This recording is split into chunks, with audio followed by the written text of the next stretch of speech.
The recent Temic project is a good example of the government's localization policy being converted to reality. Temic applied for a DigiAnt antenna contract with ISASA, and they were successful in getting an award. Now, Temic were a very, very small company, a startup, and they were venturing into the manufacturing and assembly space.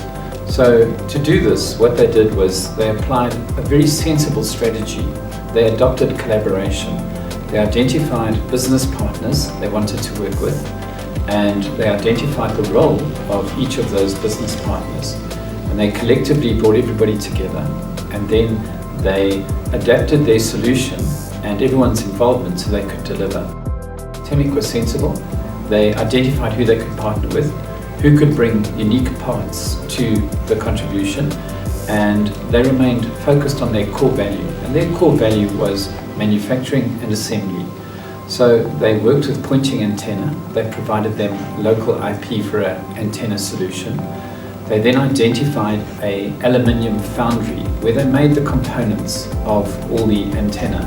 And this was a company in Springs, Gauteng. It was called Zealous Castings. And then they worked with Altech distribution. And Altech distribution provided procurement, supply chain and logistical services to Temic. The results of Arrow's involvement in the Temic project was that when Temic was running the project by themselves, they were actually manufacturing 300 antennas per day.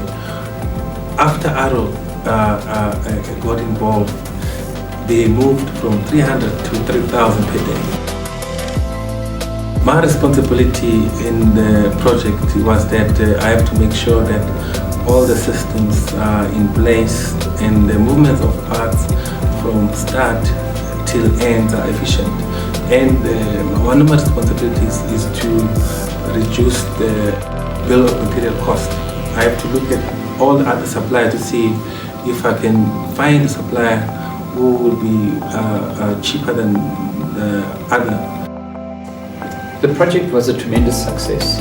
It was really great to see how the different companies came together and made sure that we delivered the product for ISASA and making sure that we converted the localization policy of the South African government to localization reality. It was challenging at times, it had its issues, but the one thing is that the South African spirit came through. All the parties got together, they worked collectively, and they kept their focus on the end goal.